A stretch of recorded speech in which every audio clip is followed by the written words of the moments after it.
Dində zehinlə bağlı, diqqətlə bağlı bəzi anlayışlar var. Onlardan biri zikirdir. Zikir deyəndə biz nədənsə ancaq təsbih götürüb hansısa sözləri deməyi nəzərdə tuturuq. Zikir bu deyil, zikrin mahiyyəti bu deyil yəni.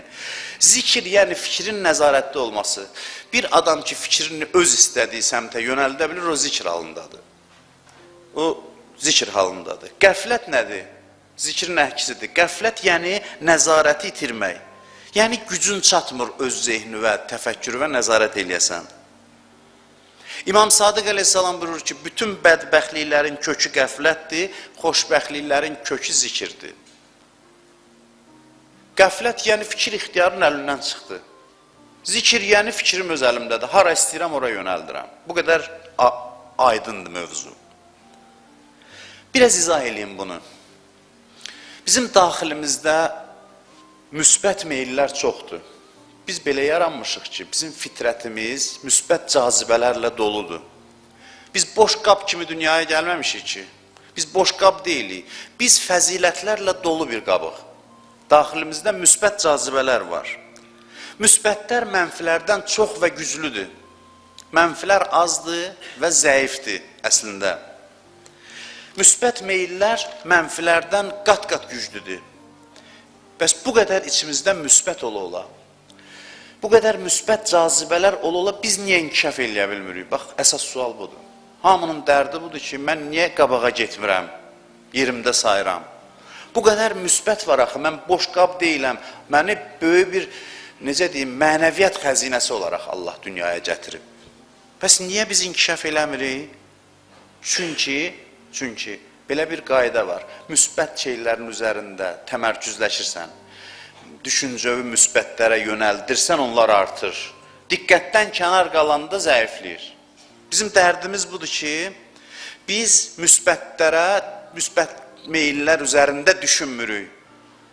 Onların təhrik elədiyi məsələlər haqqında düşünmürük. Diqqətimizi müsbətlərə yönəltmirik. Burada mövzu budur ki, diqqətimizi nəyə yönəldəcəyik? Müsbətə ya mənfiyə? Mən bunu bir dəfə demişəm. Bu söz tarixə yazılmalı bir sözdür. Yəni necə tarixə? Zehnimizə yazılmalı bir sözdür. Mənim sözüm də deyil. Mən bunu bir dəyərli alimdən eşitmişəm. Çox da faydalanmışam bu sözdən. Çox da dəyərli bir sözdür. Yaxında da demişəm, indi mövzu gəlib mütləq bunu deməsəm, mövzu naqis qalar. Hərdən dilləri bəzən təkrar lazımdır. Quran da təkrar eləyir axı. Təkrar mütləq lazımdır. Təkrar bilgisizlik əlaməti deyil. Təkrar, biri var ki, mövzunu başdan ayağa təkrar danışasan, bu pisdir. Adam var, deyir, gedirik məscidə, hər il məhərrəmdə eyni sözləri eşidirik, məsələn 10 ildir. Bu pisdir. Amma fərqli baxış bucaqlarından təkrar mövzulara yanaşmaq, bu vacibdir, bu Quranın üslubudur. Ona görə mən buna bir daha müraciət eləmək istəyirəm. Diqqətinizi xahiş edirəm ki, burada eyb yoxdur, mənə yönəltsəz, eyb yoxdur. Mən də burada köməkçi olum ki, diqqətimiz lazımlı şeylərə yönəlsin. Belə bir söz var ki, dünya nəqdi, axirət nisyə. Dünya nəqd olduğu üçün insanlar aparır. Belə bir məşhur söz var. Bu nəqdi görür, çəkir. Axirət nisyədir, cəzb eləmir insanları. Bu belə bir məşhur deyimdir. Mən fikirləşirəm ki, o alimin sözünə istinadən fikirləşirəm ki, bu ciddi bir səhvdir. Ən ciddi səhvlərdən biridir. Dünya ləzzətlər və bəlalardan ibarətdir. Nəqd dünya ki görürük, ləzzətlər və bəlalardan ibarətdir. Əvvəla bunu deyim ki, bu bilməm başa düşüləcək yox, sonra ikinci cümləni deyim. Dünya ki sənə çatan kimi bütün ləzzətlərini açıb ortaya qoyur. Sən dünyanı görən kimi özünü tam açıb ortaya qoyur, əslində bu səni cəlb eləməməlidir. Niyə? Çünki sən dərin varlıqsan. Sən gizli şeyləri çox sevirsən. Şəffaf şeylər səni cəlb etməməlidir. İnsan belə də sakral, gizli bir şeylərə meyillənir. O şey ki, çox şəffafdır, dünya çatan kimi açır, içini qoyur sənə ki, mənim ləzzətlərim bunlar. Sən diqqətlə baxmalısan, görməlisən ki, bax bu ki özünü çox şəffaf şəkildə ləzzətləri çox üzdəndir. Mən isə üzdən ləzzətə qane olmuram. Bu birinci məsələ. İkincisi, dünyanın ləzzətləri ilə yanaşı, dünyanın bəlaları da var axı bu nəğd dünyanın. Bu nəğd dünyanın. Yaxşı, sən niyə bunun ləzzətlərini görürsən, bəlalarını görmürsən? Sən yeməliləri, içməliləri görürsən, amma yolla gedirsən, bir yol qəzası baş verib, neçə dənə meyid yolda uzanıb, bu da dünyadır. Xəstəxanaya gedirsən, neçə dənə xəstə taxta uzanıb, xəstə yatağında can verir. Ata baladan ayrılır, ana oğuldan ayrılır, bu da dünyadır. Məsələ dünyanın nəqdliyində deyil, sənin diqqətin dünyanın ancaq bəzəkli hissəsindədir deyə sən yoldan çıxırsan, azırsan. Yaxşı, dünya nəqd, gözəlliyinin yanında 100 dənə də bəlası var. 100 dənə də problemi var. Problemindən düşünmürsən, fikrivi ləzzətlərinə yönəldirsən, fikir səni qəflətə salır, dünya yox, dünyanın nəqd olması yox. Bilmirəm, başa sala bildim ya yox. Yenə də mövzu gəlir düşüncə məsələsinə, sən harasına diqqət edirsən, dünyanın özünə yox, harasına diqqət edirsən. Sən ancaq müsbət tərəflərini qabardırsansa, dünya buna neynəsin? Bəli, nəqd olmağı daha çox kömək edir ki, mənə yönəlmə, axirətə yönəl. Dünyanın nəqd olmağı elə budur. Dünya fəryad edir ki, mən sənin üçün kiçiyəm, biz böyüdürük. Nə ilə böyüdürük? Düşüncəmizlə böyüdürük. Problem bizim düşüncəmizdədir, dünyada deyil. Dünyaya ağılla baxan insan, ibrətlə baxan insan əksinə ondan üz çevirməlidir. Deməli, məsələ fikrin yanlışlığındadır, düşüncənin yanlışlığındadır.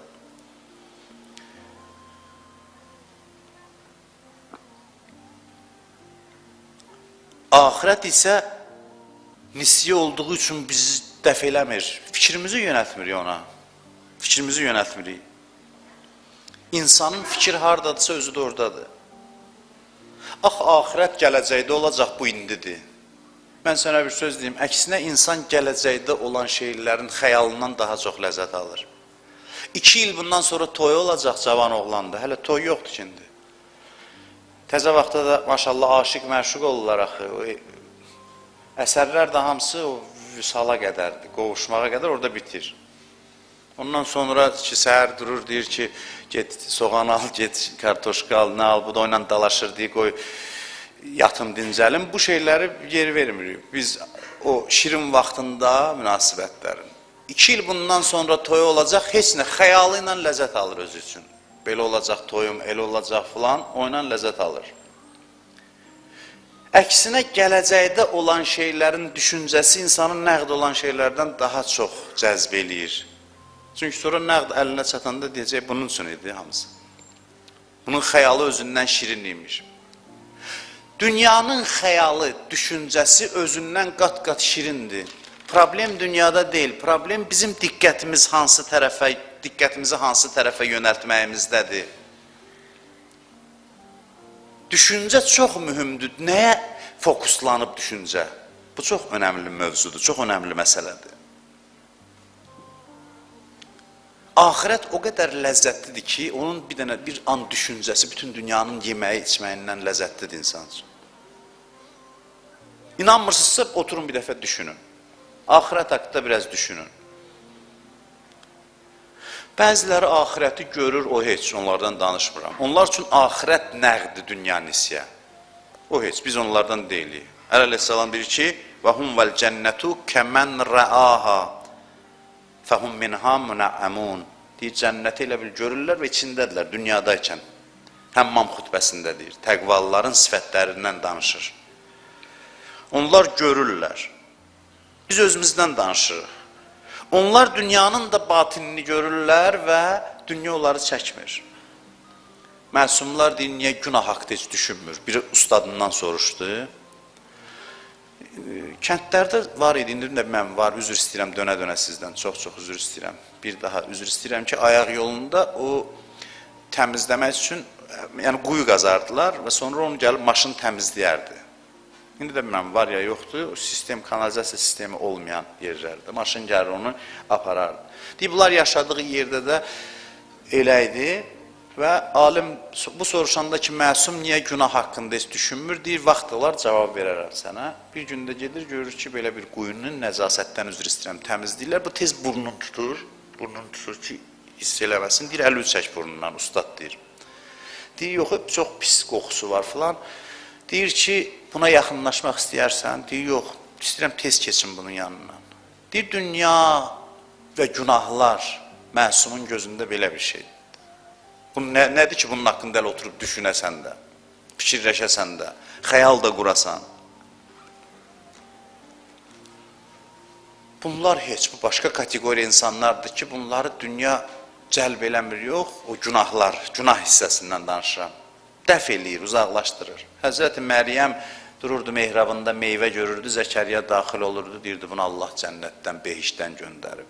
Dünyadaykən behiş neymətindən istifadə eləmək ləyaqətini əldə edib. Amma bizim kimlər üçün önəmli olan budur ki, fikrimiz hardadır, nədədir, nə haqda düşünürük. Dünya heç kimi xarab eləməyib, dünyanın fikri insanları xarab eləyib. Dünyanın da elə bir düzənidir ki, elə bir düzəndir ki, indi hər vasitə ilə, hər vəclə bəzənir bizim gözümüzdə. Elə bilsən, nəsə var. O reklamlara baxanda deyirsən, cənnət suyudur bu, məsələn, təqdim elədirləri. Cənnət yeməyidir. Hey, bəzir, put şeyi, necə o bəzir, xəyallarımız da elədir. Bu içməli bir şeydir, şirindir, yaxşıdır, işliyi qutardır. Bunu elə bəzirsən, elə şişirdirsən ki, deyəsən ki, bu cənnət suyudur. Həmən işi bizim zehnimiz də görür. Onun nəqd özü yox, bizim zehnimizdə olan onun inkası, düşüncəmiz, onun barədə təfəkkürümüz bizi bədbəxt eləyir.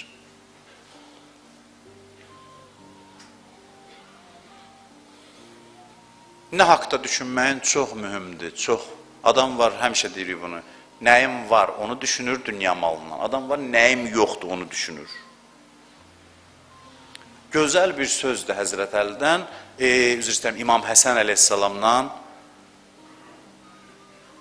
çox dəyərli bir hədisdir. Buyurur ki, dünya malından nəsə istəyirsənsə, onu əldə etmədinsə, çalışdın, əldə eləyənmədin. Buyurur ki, çalış eləyəsən ki, sanki heç onun haqqında düşünməmsən. Yəni, düşüncəndən onun izini çıxart. Elə ki, heç elə bil mənim bu ağlıma gəlməmişdi. Bax, bugün psixoloqlara denən bunu mənim imamım deyib. Gör, nə qədər dəyərli fikirdir bu. Demək istəyir ki, hər şey zehində həll olunur. Bir şeyə ki, çatmaq istədin, çatmadın, elə ki, özü məcbur elədi, heç mənim ağlıma gəlməmişdi. Qoyma, izzi qalsın zehnində, beynində, düşüncəndə. Hər şey beyində həll olunur, onu beynindən, düşüncəndən çıxart. Nə dünyanın özü adamı xarab eləyir, belə deyə də dünyanın və axirətin fikri adamı ya xarab eləyir, ya abad eləyir. Bir dənə də hədis İmam Sadiqdən deyim, bu insanlar insanşünasdır. Doğrudan da biz bu hədisləri dünyaya təqdim etməmişik, tanıtdırmamışıq. Buyurur ki, İza əhbəbdə şeyən və la tuksir min zikri fə innə zalikə mimmə yaxudduk. Buyurur ki, bir şey istədinsə dünya malından, dünya istəklərindən söhbət edir. Bir şey istədinsə, istədin də indi, qəlbi hökmələmək olmur ki, ürəyin istədi. Buyurur ki, وَلَا تُكْسِرْ مِنْ zikri. Çox da yad eləmə onu. Çox da yad eləmə. Çünki onun zikri yad eləməyin fikrində olmağı səni xarab eləyəcək, səni həlak eləyəcək. Yad eləmək istəyi artırır. İstək gəldi, çalış əldə eləmək üçün. Çox da etina eləmə amma. Əldə eləmədinsə, qoyma beynində iz buraxsın. Beynində böyütmə, yox, bu niyə olmadı, filan, bununla xarab eləyirsən özü. Olmadı. İstəyi çox da zikr eləmə, çox da nəzərindən keçirtmə.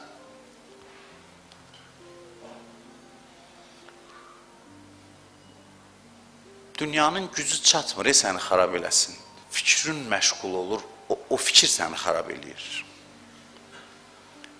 Düşüncəmizin yüyənini əlimizə ala bilsək, güclü adamıq biz. Allah bizə göydən baxır, göydə deyil, Allah hər yerdədir. Allah bizə baxır, bu necə bəndədir? Məsələn də, mən Allahın dilindən deyirəm. Mələklər soruşur, necə bəndədir? Allah deyir, bax gör, fikri hardadır? Fikri hardadır? O qədərdir. İnsan fikri qədər, düşüncəsi qədər dəyərlidir. Arif adlandırdığımız adamlar var, filankəs övliyadır, arifdir. Bizdən fərqləri nədir? Fərqləri fikirlərində. Onların fikri hardadır, bizim fikrimiz hardadır. Bundan bizə onlara qiymət verilir. Və fikir özü düz istiqamətdə yönəlsə, yadınızda da 10 gün danışdığı ləzzətli həyat. Həyat çox ləzzətli olur. Təcrübə eləyin. İnsan sən demə ləzzətin çoxunu fikrindən alırmış. Pisliklərin də çoxu fikirdəndir, əzabların çoxu. Qəribə bir varlıqdır insan. Dünyanın fikri, zikri, ağrı, acı, həsrət gətirir insana. Ahirətin fikri belə ləzzətlidir insan üçün. Daxilimizdə olan gözəllikləri böyütmək, artırmaq, istəyiriksə onlar haqqında düşünək. İmam Həsən əleyhissalamdan bugün hədislər gəlir, birini də deyim. Buyurur ki, usikum bi təqvəllah və idamətət təfəkkur. Fə innət təfəkkur əbu kullə xeyrin və ummi. Görün, nə mühüm mövzudan danışıram. Buyurur ki, sizə vəsiyyət eləyirəm İmam Həsən. Təqvalı olun və davamlı düşüncə, davamlı düşünməyi tövsiyə edirəm. Çünki təfəkkür bütün xeyirlərin atası və anasıdır. Bütün xeyirlər düşüncədədir, təfəkkürdədir.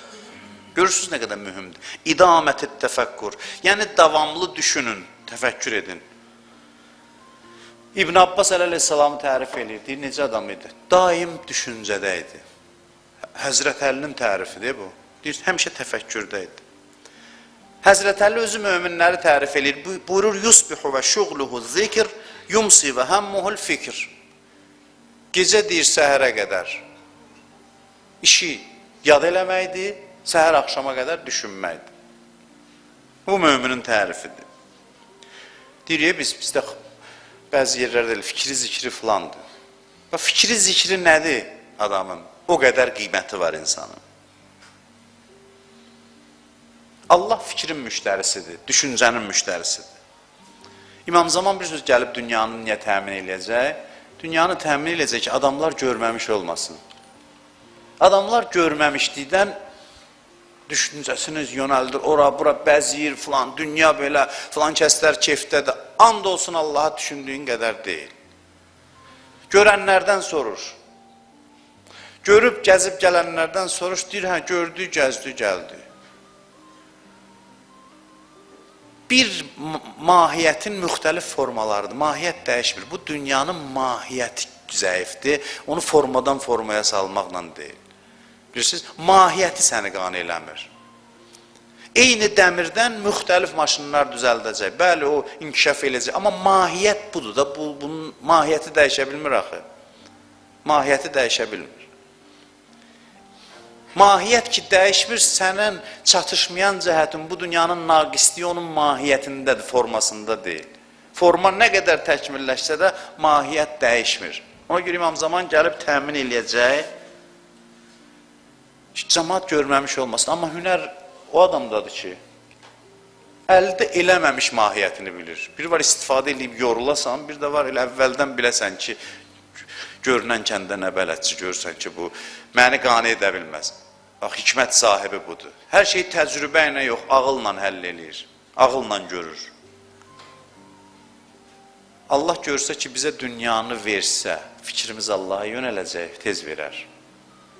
Dünya hacətlərimizin qəbul olmamasının səbəblərindən biri budur ki, 10 dənə maşın verəcək, 11-cini istəyəcəksən. Səni tanıyır da, bilir nə yuvanın quşusan sən. Bilir. Sən desən, ilahi, mən filan, o bilsə ki, verəcək və o sənin fikrini məşğul eləməyəcək. Daha da doyacaqsan. Deyəcəksə, elə bu, dünya bunun üçündür. İmam Zaman dövründə bütün gücünü qoyacaq, açacaq ləzzətlərini, insanlar deyəcək, hə, lap yaxşı. Bu, bundan sonra ahirətə yönəlmək üçün mühümdür.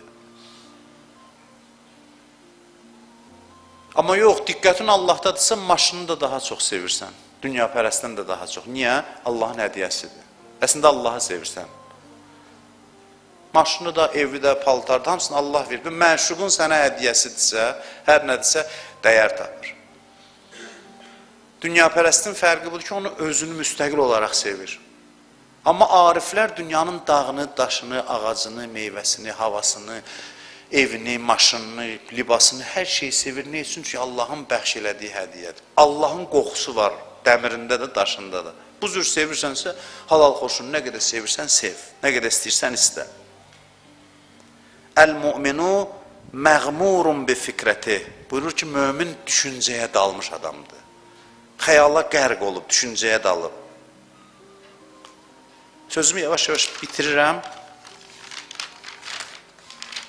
Bəli, sözümü yavaş-yavaş bitirirəm.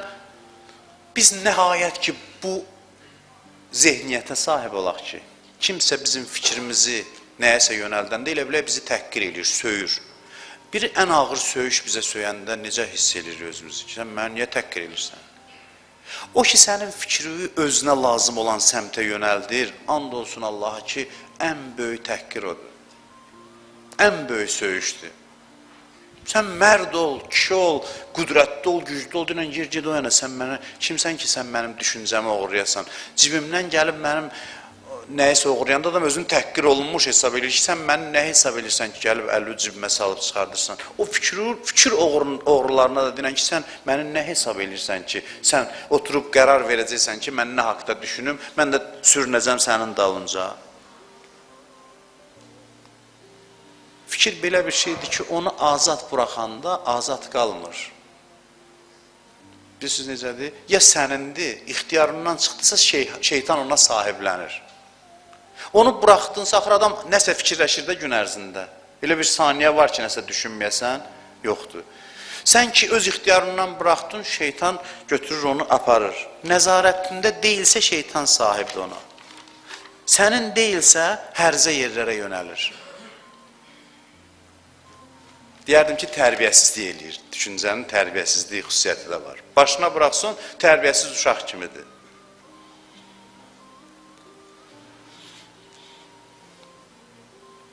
Şeytan bizə nə qədər gülür, səs salır, cıq-cıq, bura bax, gör nə göstərirəm, baxırıq, gülür, deyir, gör necə alçaltdım səni. Adam özünə sıxışdırmıyor ki, məni sən idarə eləyəsən bu şəkildə. Ən böyük alçalma budur, bax, fikri qoyasan kiminsə ixtiyarında. İmam Hüseyn məclislərinin ən böyük gözəlliklərindən biri budur ki, yenə də deyirəm, nədən danışırsan İmam Hüseynin Kərbəlasında o var? Qəribədir də, bu kişi nə bir iş görüb, nə iş görüb ki, hansı mövzudan danışırsansa, gəlir, çıxır Kərbəlaya, gəlir onun məclislərinə. Bu fikir ki, biz onu bir dəqiqə nəzarətdə saxlaya bilmirik, Hüseynin hünərinə bax ki, məclislərində gəlirik, bir də görürük ki, ali şeylərə yönəlmişik. Axı, bu mən deyiləm, mən özümü tanıyıram. Bu mənim hünərim deyil. İmam Hüseynin hünəridir də, İmam Hüseynin hünəridir. Dəyər, sənin fikrivi ali şeylərə cəlb eləmək üçün Hüseynin doğranmasına dəyər.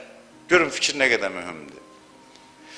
Bu 5 dəqiqə, 10 dəqiqə mənim vasitəmlə haqqa yönələcəksə, bilirsən nə qədər nuraniləşir insan o düşüncə oralara getdikdə, onu İmam Hüseyin aparır. Bunun üçün dəyər, bütün əzizlərinin canından keçsin. Bütün əzizlərini fəda eləsin. Ona görə deyir, vəcəbət ləhul cənnə. Vəcəbət ləhul cənnə. Kim deyir Hüseynin məclisində otursa, anı üçün deyir, dəqiqəsi üçün. Bir an deyir, qəmlənsə vəcəbət ləhul cənnə. Fikrin qiymətinə bax, cənnət ona vacibdir deyir. Fikrin qiymətinə bax, bir an ali yerə yönəldisə, Allah deyir, cənnət ona vacibdir. Nəfəsul məhmum li zulmina təsbih. Deyir, bizə olan zülmə yanan adamın nəfəsi təsbihdir. Çünki yanmaq nədir? Birinci fikir getməlidir ki, səni yandırsın. Fikir ora yönəlməlidir. Fikrin qiymətinə bax ki, nəfəsi təsbihə çevirir. Nəfəsi təsbihə çevirir. Kamil insan o insandır ki, fikrin ixtiyarı öz əlindədir. Düşüncəsinin mövzusunu özü təyin eləyir.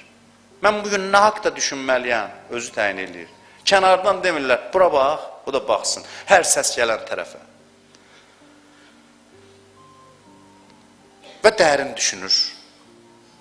Və bu düşüncə həyəcan yaradır. Axırda bunu deyim ki, həyəcan yaradan düşüncələrdən biri əbədiyyət düşüncəsidir. Səhərdən axşamacan bir dəfə düşün ki, mən əbədi varlığam. Bir dənə düşün, əbədi varlığam, məni qarşıda sonsuzluq gözləyir. Mən Allahın qonşusuyam, Ciranullah əleyhissalam. Deyir, cənnətdə Allahın qonşusudurlar. Həmişə feyz içində olacam, həmişə ləzzət içində olacam. Bunu neçə dəfə demişəm. Ona görə cənnət qapısında demirlər, daxil ol, orada filan şeylər var. Birinci söz ki, cənnət qapısında bizə deyirlər, fədxuluha xalidin, daxil ol, həmişə qalmaq üçün. Elə yayılır sinəmizə yağ kimi. Çünki biz əbədiyyətə aşıqıyıq axı. Bizə desəydilər, bu göz qamaşdıran neymətlərin içində 1 milyard il qalacaqsan, biz belə varlığıq ki, son eşidən kimi yenə də qəmlənəcəkdik. Deyəcəkdik, cənnət olmadı ki, Allah da bizi tanıyır da özü yaradı. Ona görə bizi xatircəm eləyir qapısındakı fədxuluha xalidin. Dünyada niyə nigaran idin? İtirmək qorxusundan. Həmişə sən nigaran idin. Toy günün idi, aton yanında, anon yanında, istədiyin xanım, imkanın, evin, eşiyin, hər şey yenə ürəyində bir qəm var. Niyə? Bilirsən ki, bunlar bir gün olmayacaq. Bir gün olmayacaqdan elə qorxursan ki, o sənə qəm gətirir. Amma cənnətin qapısında bir gün olmayacaq anlayışı yoxdur. Orada deyirlər, fədxuluha xalidin. Bir dənə bunu düşünün, görün, düşüncəsi nə qədər ləzzətlidir, nə qədər xoşdur və düşüncəsi dünyanı nə qədər kiçildir. Bunu düşünəndə dünya gözündən düşür. Da sənin diqqətini çəkə bilmir. Nuh Peyğəmbərə dedi, dünyada nə qədər qaldın? Şeyxül-Ənbiya dedi ki, bu qapıdan girib bu qapıdan çıxan qədər. O gündən bu kölgəyə keçdiyim qədər. Dünyanın mahiyyəti bundan başqa bir şey deyil. Bax, sizi dəvət edirəm. 100 il bundan sonra gəlin bu şəhərə. 100 il. Gördüyün heç bir adamlardan heç biri yoxdur. Heç kəs yoxdur. Orada oturanlar var. Heç kəs yoxdur 100 il bundan sonra. 100 il bundan sonra bizdən iz qalmayıb tarixə çevrilmişik. Dəyərmi? Dəyərmi buna görə bu qədər günahlar eləyirik? Keçmişdə burada adamlar yaşayıb, onun bundan intrigası olub, bunun ondan paxıllığı olub, o nə qədər maraqlıdır. 100 il sonra nə sən, nə övladların yoxdur bu dünyada. Bax, burada oturanların hamısına aiddir bu. 100 il sonra əbədiyyətlə müqayisə ilə qaldığımız müddəti heç nədə yoxluqdur. Yoxluq, əbədiyyətin qarşılığında. Bunun müqabilində biz bu qədər özümüzü öldürürük. Çünki düşüncəmizlə böyütmüşük bunu, genişləndirmişik. Nəyə diqqət eləsən, o qədər sən. Məşq elə ki, gözəlliklər görəsən. Həzrəti İsa kimi hamı burnunu tutdu ki, bu itin ölüsündən nə pisi gəlir. İsa aleyhissalam təbəssümlə baxdı ki, nə gözəl dişləri var. İmamlar bizə də elə baxır. 100 dənə günah eləyirik. 100 dənə günah eləyirik. Qapılarına gedəndə deyir, bilirsən, filan nə gözəl xüsusiyyəti var. İmamlar belə yanaşır. Allaha and olsun. O ana necə deyəri, balasını həmişə müdafiə eləyəri. Deyər ki, 1000 dənə iş görür, hamı da söyür, təqqir eləyir. Ana deyir, amma ürəyi təmizdir uşağımın, mənim balamın, övladımın. İmamlar da belə yanaşır bizə. Yox, sən 100 dənə eybin say, İmam Allaha təqdim edir ki, amma içində bir nuraniyyət də var, bir göz yaşı da var bizim üçün axıdıb. Belə yanaşırlar bizə. Biz də çalışaq belə olaq insanlara qarşı. Hamımızın eybimiz var. İnsanlarda gözəlliyi tap çıxart, ona diqqəti yönəlt ki, bunda filan gözəl xüsusiyyət var. Gör, həyat nə qədər xoş olur, həm sənin üçün, həm ətrafdakılar üçün. Hamı eyblidir. Eybi qabardırsan, özünə də pis təsir eləyir. Başqalarına da pis təsir eləyir. Amma gözəlliyini qabard, deyən ki, filan kəsin, filan gözəl-gözəl xüsusiyyəti var. Özünə də xoş təsir bağışlayır. Onu da incitmirsən və günahların da qapısını özünə bağlayırsan. Bu qədər inşallah gələn həftə Allah qismət eləsə, bəhsi yenə də davam etdirərik. Əuzu billahi minəşşeytanirracim. Bismillahirrahmanirrahim.